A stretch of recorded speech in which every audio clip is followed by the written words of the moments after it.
You clicked on this video because you've either watched my beginner's guide to artifacts and you want to know more, or you're AR45 and above and you're looking to find some tips or strategies for this RNG heavy shenanigan. Anyways, you've come to the right place. Hello everyone, Ethereal here, and I'm here to present all the information, tips and tricks necessary for artifact grinding. Since this is the advanced guide for artifacts, this video is going to be a little bit long, so grab your popcorn, open up the notebook, and let's dive right in. Basics.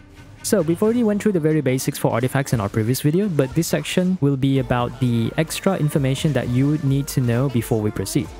So let's get started. Number 1. Here are some things you need to know before moving on. Elemental Mastery, also denoted as EM, is an attribute that enhances elemental reactions.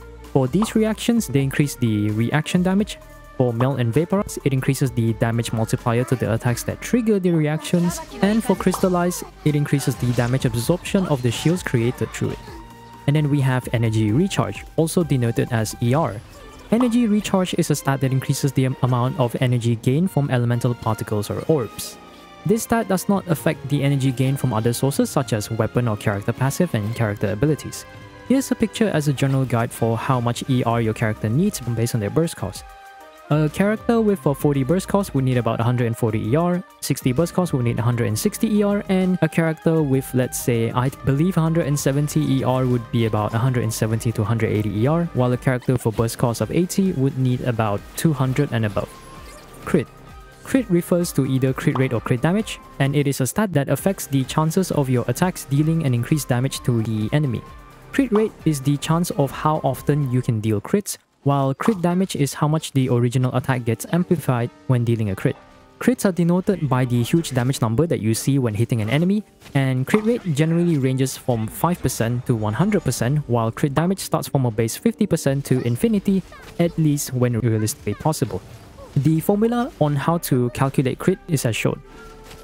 NA refers to the normal attack talent, where most characters do physical damage except for catalyst users that deal elemental. And lastly, we have Shield Strength. Shield Strength is a stat that strengthens the shield only for the active character. Simply put, this stat is only tied to the individual character and does not transfer in any shape or form. For example, if Yoimiya is on field with 54% shield strength, only she can benefit from a stronger shield. If you swap out to another character with 0% shield strength, this shield is no longer as strong as it was. Now, number 2. Did you know that you can exchange 5-star artifact for new ones? This can be done through the crafting table under the Artifact Strongbox section. Here you can exchange 3 unwanted 5-star artifacts for 1 new piece of a set of your choosing. Right now, we only have sets all the way to the 1.2 update, which is the Blizzard Strayer and the Heart of Depth domain, but do expect to see some new lineups added in future version. Number 3. The locking mechanism. When you view an artifact in your inventory or when you obtain it in whichever way, you can click the lock icon in the middle right section to lock it. This acts as a safeguard in the event or the case where you accidentally use a good artifact as fodder and lose it forever. Number 4. The Mora to artifact EXP is a 1-to-1 ratio. In simpler terms, for every point of artifact EXP that is consumed in the enhancing process, 1 Mora is used up. Number 5. The total Mora cost for enhancing an artifact depends on the rarity and number of artifacts used. For example, feeding a level 0 5-star artifact with 6 level 0 5-star artifacts would give it 22,680 EXP, and it will cost the same amount in Mora, and this leads up to the next fact. Number 6. When you take a level up artifact and use it as an EXP fodder for another, only 80% of the EXP invested will be used up in the enhancing process. This is self-explanatory. For example, feeding a level 20 5-star artifact into a level 01 will bring that level 01 all the way to above level 18. However, the Mora cost will be significantly cheaper since you are using a single 5-star artifact for enhancing and not multiple of them. Number 7. The main stat cannot appear as a substat in any artifact. For example, flat HP cannot appear as a substat on a flower, flat attack cannot appear as a substat on a feather, and attack percent cannot appear as a substat on an attack percent timepiece. The same applies for every other piece. Number 8. Did you know that you can farm free respawnable artifacts in the overworld? In different locations throughout Teyvat, there are certain spots where you can investigate and claim 1-star and 2-star artifacts for free. These spots generally refresh every 24 hours, but there are some that refresh every 12 hours. If you have some spare time and you are in dire need of more artifact EXP, there'll be a link down in the description for the route that I use to farm free artifact EXP every day. Keep in mind that the video is a little bit outdated, so I'll try to make a new video for my current route. Also, you can purchase artifacts from certain NPCs in Teyvat. Keep in mind that these do cost Mora to obtain. And finally, number 9. You can obtain artifact EXP bottles from certain events, completing challenges in the Adventurer's Handbook, and most reliably from the Serenity Pot through the shop. These can be obtained through the use of realm currency, which builds up over time, and the amount that you gain is based on the tier for your current realm. Strategies. Now that we've covered the basics, let's move on to the tips and tricks that you can use in your artifact grinding endeavor. Number 1. Before you start, look into the characters whose artifacts you wish to farm for. Take a note of their element, check what abilities they scale off in their talents tab, whether it be attack, defense, or HP, and identify the playstyle you wish to play for them.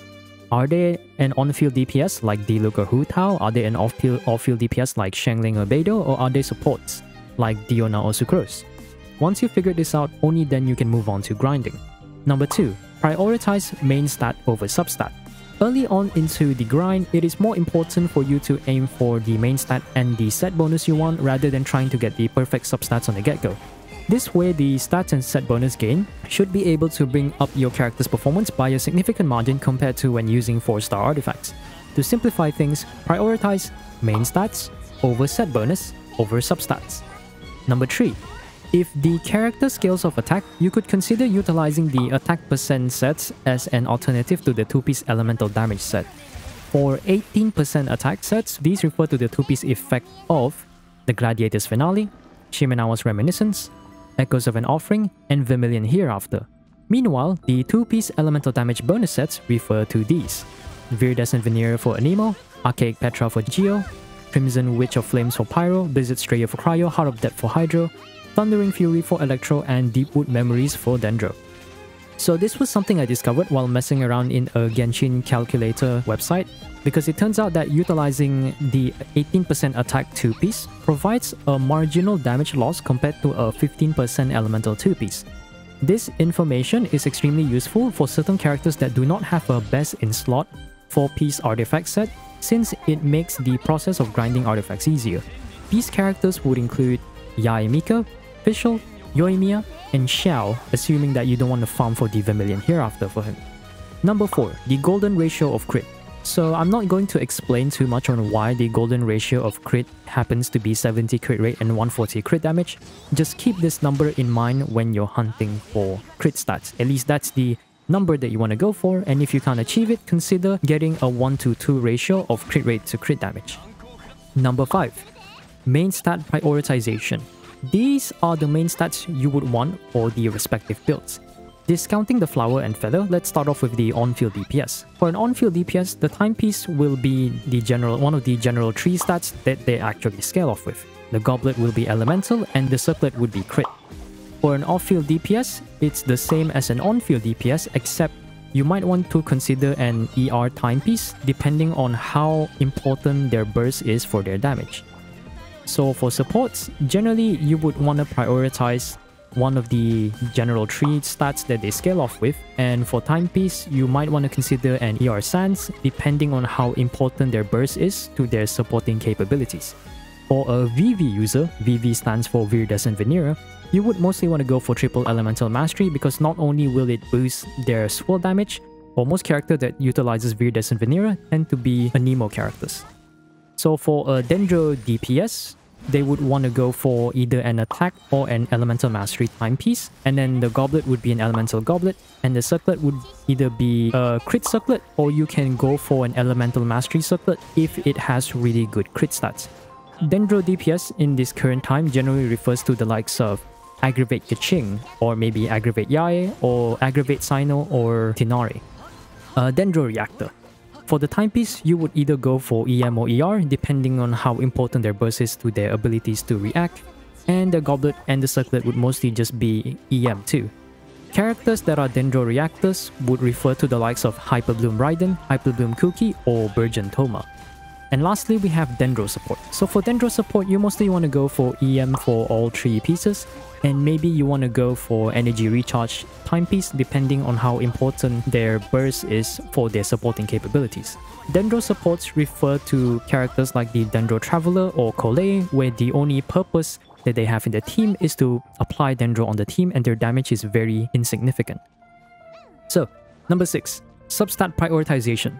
These are the substats that you want to aim for the respective builds. For on-field DPS, you mostly want to go for crit, and you can probably balance it out with a bit of ER and Elemental Mastery depending on the character, but mostly you would want to go for crit. The same applies for an off-field DPS, but you would want to prioritize energy recharge or meeting the minimum amount of energy recharge that the off-field DPS needs before prioritizing crit, because you want to make sure that their burst uptime is there. So for supports, you want to go for one of the 3 main stats, and of course in energy recharge. Once again, the energy recharge, it's a matter of whether you have the minimum amount of ER for your character to be able to use their burst, and that also depends on whether the support characters need their burst in order to support the team. For a VV user, for the Flower and Feather, you mostly want to go for a mix between Elemental Mastery or energy recharge, depending on how much ER you need to consistently give your burst up. And then for the Timepiece, Goblet, and Circlet, you mostly want to go for ER because you cannot get Elemental Mastery substats on Elemental Mastery main stat pieces. For a Dendro DPS, is a bit of a mix. You can probably go for crit, Elemental Mastery, or ER for the Flower and Feather. And the Timepiece would be a mix of crit and Elemental Mastery depending on which one is more important. And the Goblet and Circlet is also the same for crit, Elemental Mastery, or Energy Recharge.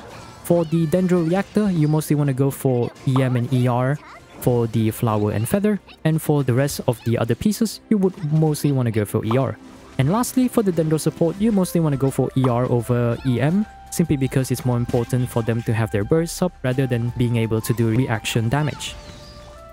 And lastly, number 7, if you are leveling up an artifact and it did not roll to the substats that you want, you could unlock it, use it as a fodder for another.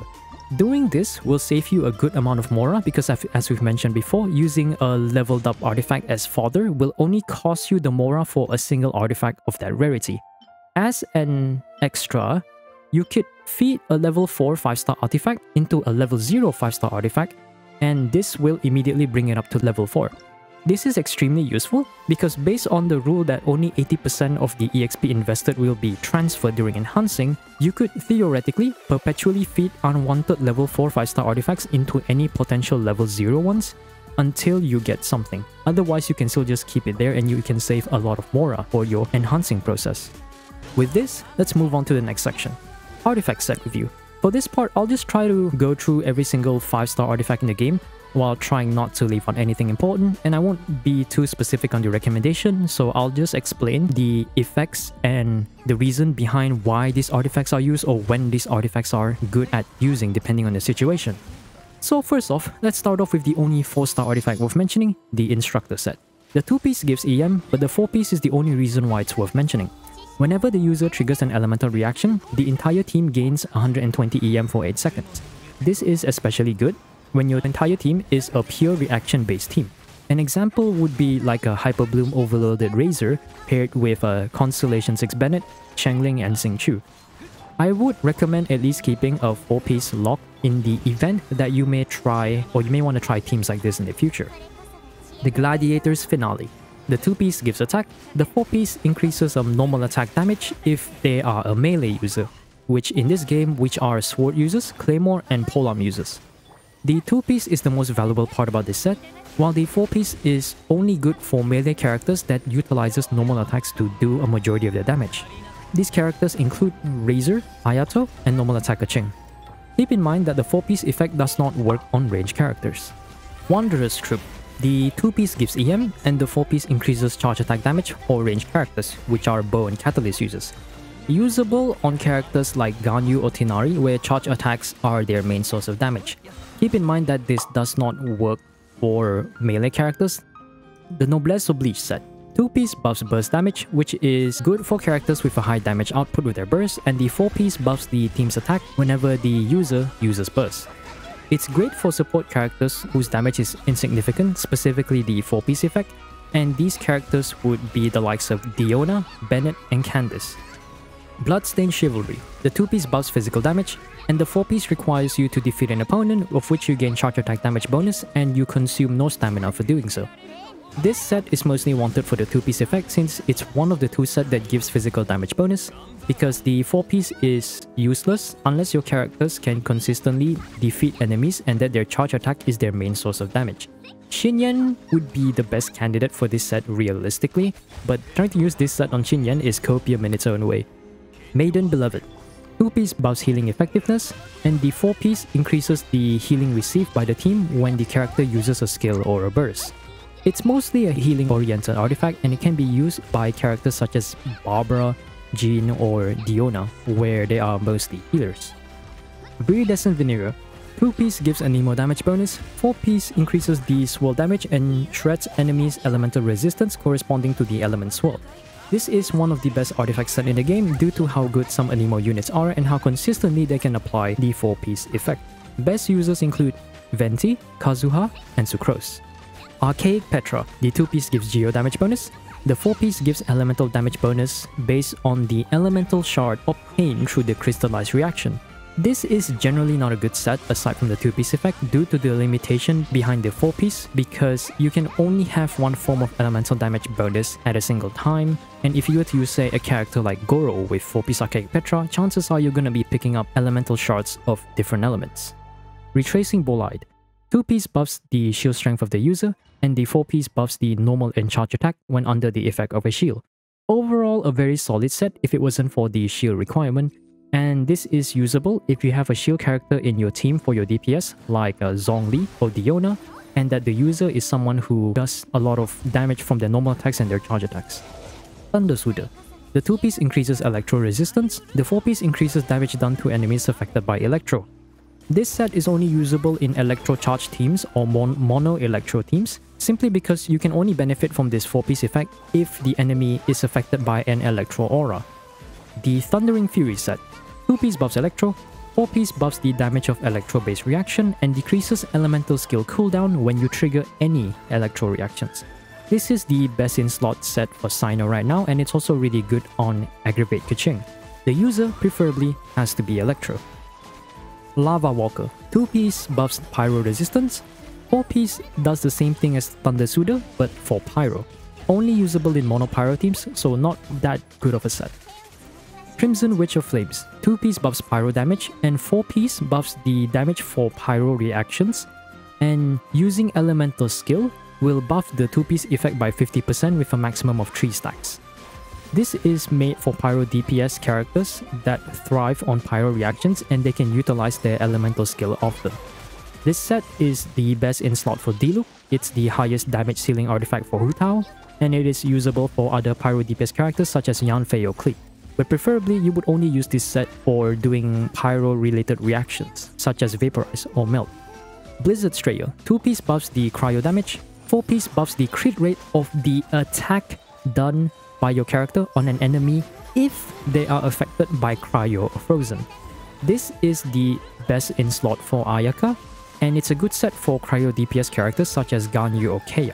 Ideally, this set should be used in a perma-freeze team simply because it doesn't actually buff the crit rate of your character, but rather it buffs the crit rate of the attack done by your character if it hits an enemy that is affected by cryo or frozen. Heart of Death.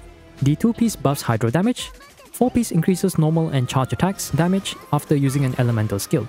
This set was made for Tartaglia and it's usable on Ayato, simply because they use their elemental skill and their main source of damage is either their normal attack or their charge attack. It's usable on non-hydro characters, but they won't benefit from the 2-piece effect. Tenacity of the Millelith.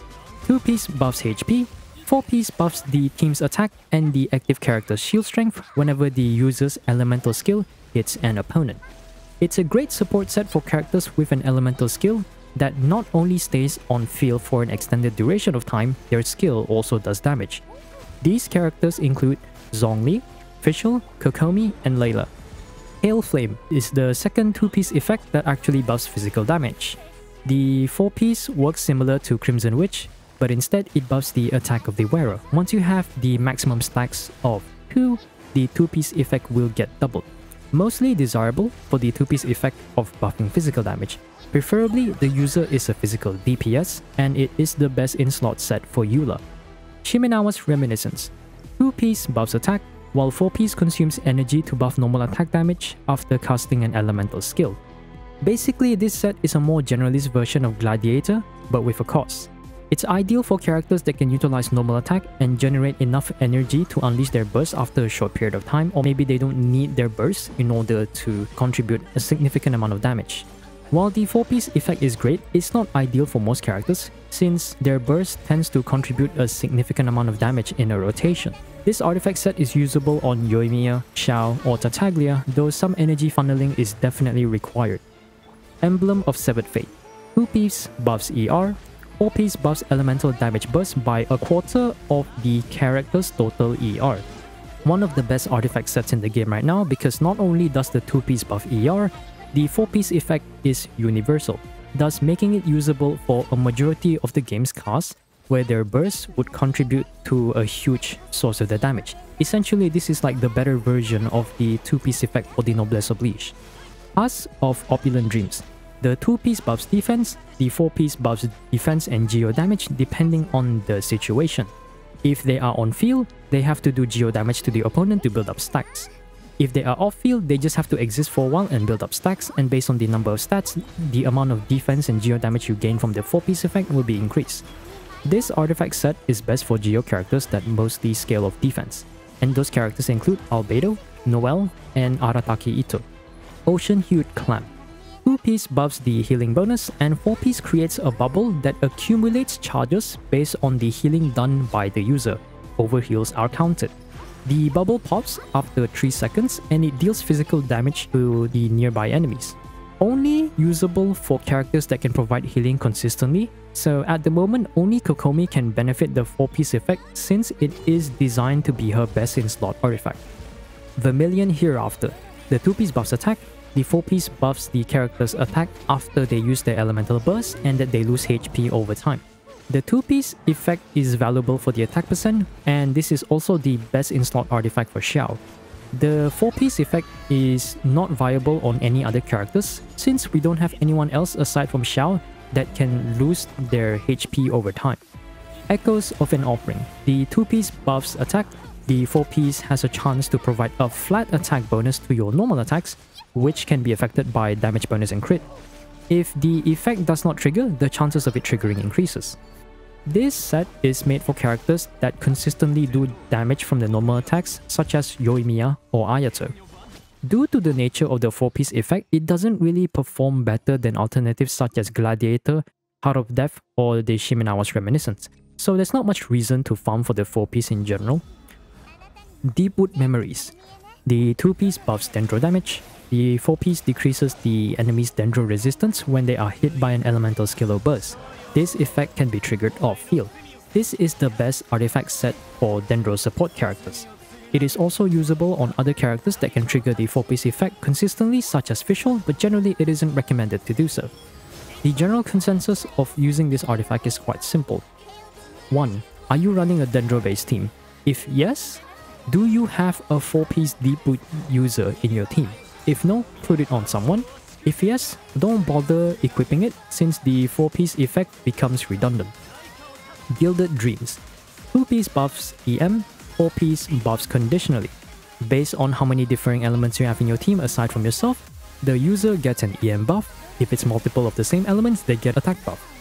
It's a great set for users who rely on elemental reactions as the source of damage and that their abilities scale off attack. You could use the Gilded Dreams set on characters such as a Hyperbloom Kuki, or you would probably consider using it on someone like Sino or maybe Nahida. Now, these are the 2 upcoming artifacts that should be released in version 3.3, so I'll just give my rough idea on how it might be used. The Desert Pavillion Chronicle. 2-piece buffs Anemo damage. The 4-piece buffs your normal attack speed and NA damage when their charge attacks hit opponents. It is great for characters whose damage mostly comes from their normal attack, and it's probably usable on other characters such as Yoimiya, Xiao, and Ayato. And keep in mind that this artifact set is most likely designed for Scaramouche in mind. And then we have the Flowers of Paradise Lost. The 2-piece buffs the Elemental Mastery, the 4-piece buffs Bloom-related reactions including Regular Bloom, Hyper Bloom, and Burgeon. The buff becomes stronger every time they trigger the reaction repeatedly. This set is great for characters that can consistently trigger bloom-related reactions such as Hyperbloom Cookie or Hyperbloom Raiden, and Poma for Burgeon. Anyways, this video is probably going to take a while to make as of the day that I'm recording this, so I can't really provide specific recommendations because I don't want to make the video any longer. So I hope you guys learn something from it and that you can start to make decisions on your own. Anyways, leave a like if you enjoyed the video, subscribe for more content, and if you have any feedback or questions, leave a comment down below. I got nothing else to say, I'm just gonna start editing, so yeah, anyways, I'm gonna leave now. Have a great one.